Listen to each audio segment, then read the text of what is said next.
Hello and welcome here to TalkFCB and welcome here to El Clasico. And it's a final. It is the Super Cup coming live from Saudi Arabia and Barca will face off against their biggest rivals. And this is a very important game. You know, it's early in the new year, but there's an opportunity to grab yourself a trophy. And Barca here can take real confidence if they are able to overcome Real Madrid. Can they do it? We are going to find out, and we're going to be discussing everything ahead of this clash. It's coming up for you, so get ready, and let's do this. Now, today's extra special preview is coming to you courtesy of Golazo Jersey, which is your place to get every jersey that you can imagine and at a phenomenal price. Truly, truly phenomenal. The quality is outstanding. It is absolutely perfect right there. And over on the site right now, they do have in stock the Barca 4th jersey that, of course, we saw in the Super Cup semi-final. And wow, did we play well in that. So you can get that now for a tremendous price. They've also got long sleeve Barca jerseys on there. Player versions are there as well. It is on the website. Have a look through, see what takes your fancy, because 10% off for you right now. If you use the code TalkFCB at checkout, you can get 10% right up until kick-off this Sunday, guys. So get on that right now and enjoy, and thank you indeed for help supporting the channel. Because indeed, guys, like I say, this for me, it is an important game. There used to be a time whereby the Super Cup, it was kind of like a glorified friendly at the start of a new season. You were getting up to speed. You didn't really know how much to take from that. But I think now here, it's in the middle of the season. It's in January, and it's a real opportunity. We've seen it in the past year whereby Barca teams can win this, can win it well, can beat Real Madrid, and then you can go on and have a really successful season. And I would say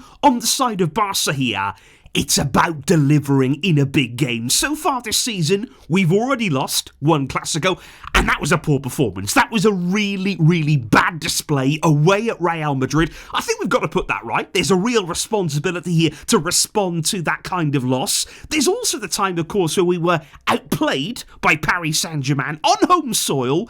It was a really poor performance again. Another big game, another big occasion, Champions League phase. We were really, really outplayed by PSG, and they weren't even at full strength. And then, of course, the most recent one, it's the defeat against Chelsea. It was an absolutely woeful display at Stamford Bridge. Chelsea, don't forget, since that game, they've been awful, and yet they dispatched us easily. And since then, though, we've gone on a 9-game winning run. Have we turned it around? This is the game where you prove it. This is the game where you show, okay, we're a different team now. We're starting to step things up. We are locking in ahead of the second half of the season now, and we are ready to take on anyone. That's what you prove here. That is what is up for grabs, and that's what Barca must show here on Sunday against Real Madrid. However, guys, don't be fooled here. It's not just Barca that have a lot to gain from this game. Real Madrid, they need this too. And you would also have to say that Xabi Alonso, he really needs this too as well. It wasn't so long ago, only a few weeks or so, where he was on the ropes at Real Madrid, where you thought that any game might be his last as the coach. And I wouldn't say all of those doubts, all of those worries about Alonso have been completely extinguished here. I would almost say right now, it's just being delayed, because it only takes one bad result again. It only takes here a loss to Barca in this final, and the pressure is firmly back on Madrid, on Alonso. So I believe here, they need to win too. This is a game where they have a lot to prove, they've got a lot at stake, and you can expect a spirited display from them, and for sure, they want this trophy too. Because in terms of preparation for this game right here, if we look at both teams, Real Madrid in the semi-finals against Atleti, I'd say they were quite fortunate. I would. I know they got the absolutely incredible Fede Valverde goal that opened up the game nicely for them, but I think Atleti had their chances throughout the game. And even right at the end there, Julian Alvarez with a wonderful chance to level the scores didn't quite happen. So Atleti, I think they fumbled it a little bit. I think Real Madrid were a little bit lucky to get through, but they have made their way through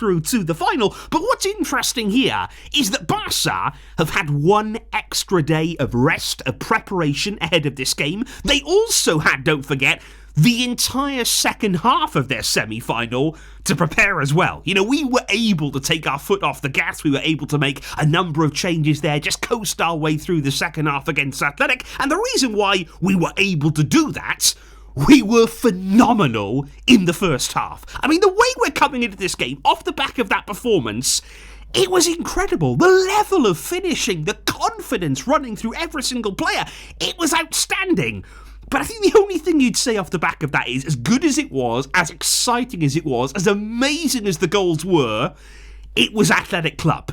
Now, they were shocking. They were absolutely woeful. And we can't make the mistake here of thinking, it's going to be easy on Sunday. Real Madrid are not Athletic Club. They're going to bring more. They're going to test us. Certainly going the other way. Athletic, I don't think, offered anything there going forward. They didn't really threaten that offside trap of Barca. Real Madrid will. This will be a different challenge. This will be a different test. And like I say, it's up to us now to stand up to that. Now, I think it has been very interesting here that in the build-up to El Clasico this weekend, Barca appear to have been, leaking or briefing a few things to the Catalan media there. Both Mundo Deportivo and Sport have been receiving sort of the same reports and reporting it in the same way. So let's go through some of these things here. The timing is interesting, and I think the topics are very, very interesting as well. Let's start with Marcus Rashford, because the reports right now say that Barca have made the decision. They are keeping him. They are going to activate, reportedly, at the end of the season, the 30 million buy option that was inserted into that deal there from Manchester United. So that is big, big news if it's true there. A 30 million signing. I mean, for Barca, that is big money. At this point in time, and certainly here looking around in January, we've not been able to do a great deal. The summer might be different, but 30 million here on Rashford. We know that he's had a very positive impact, both on the field, off the field as well, in the dressing room there. He's a very, very well-respected character. But what do you make there of those reports that Barca have already decided that they've made that decision and that they will be activating the buy option? That appears to be the word that's come from the club in the media. And it's not just that either, because Andreas Christensen is the other topic of conversation, because apparently Barca have decided to renew him. They want to extend his contract by 1 more year. So they don't want him to leave for free this summer. They don't want him to walk away for nothing. He's out injured, of course, right now. Barca would like to extend that by 1 year. And people sort of assume here that this is because they want to sell him, that they want to get some money for him. But I think my question would be, who is going to buy Christensen right now? If you're looking at the summer here, give yourself a bit of a window to sort of sell him in, who is actually going to do that in the summer, given that he spent so much time again this season out injured? There's real concerns there physically with him. Who is actually going to buy him? So I'm not really sure about what Barca's plan is for that. But let me know, guys, in the comments down below there. Rashford staying permanently, 30 million. Is that a good fee? And Christensen potentially staying here for an extra year. What do you make of that too? But if we do now move on to the potential starting lineup in this one, because I've got to say, guys, it's interesting, isn't it? Because if you look at the team that played against Athletic Club, the 11 that we had out there, a lot of people would say, well, as good as that performance was, with the goals that we were scoring, why would you change anything? Why would you actually look to change anything about that lineup, repeat it, and go into the next game? And I think, of course, with the exception, for sure, of Lamine Yamal. He's going to come back in from the very start, as good as Rooney was. And I think he's been so encouraging, personally, guys. I've been really impressed with Rooney. We haven't seen a huge amount of him, but I think every time he's had his opportunity, even if he's been a long time without games, he just steps in. He picks up the pace immediately. And I've been really, really impressed with his ability to adapt and sort of come into this Barca team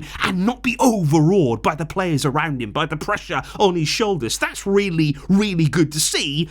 But other than that, would you change anything? Because again, the thing I keep saying here, as good as that performance was, it was Athletic Club. You can't assume here everything is going to go exactly the same way against Real Madrid. I think Dani Olmo would be on the bench thinking, could I be in there? Should I be in the starting lineup? Is this the kind of game that would suit me? I think it would against Real Madrid. I do think that Dani Olmo would be able to have an impact. Is Eric Garcia going to stay at centre-back? Is he not going to be in midfield? Is Gerard Martin going to remain on the bench? These are all big, big questions for Hansi Flick. But yeah, I wouldn't expect too much to change because of how good that performance was.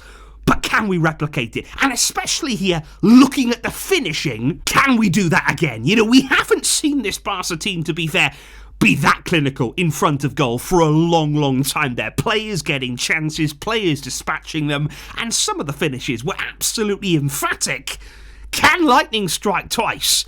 And can we repeat that quality against Real Madrid? Which indeed, guys, only leaves us right here with the match prediction, and I think it's going to be close. You know, I don't really see it being incredibly one-sided. I think Barca certainly have the chance, you know, to take the game to Real Madrid, to really win this and make it convincing, but I think it is going to be tight on the day, and I'm going to go in the end with a Barca win by 3-2. I think there's going to be goals again. I would maybe compare this one to the Copa del Rey final. I think there's going to be goals on both sides. I think it's going to be close. I think it might be a late goal that decides it. But please do let me know in the comments down below here. What are you expecting? What are you feeling ahead of the Clasico? And how confident are you? Let me know all of those emotions in the comments down below. And guys, please don't forget to check out Golazo Jersey. Get yourself 10% off with the code TalkFCB.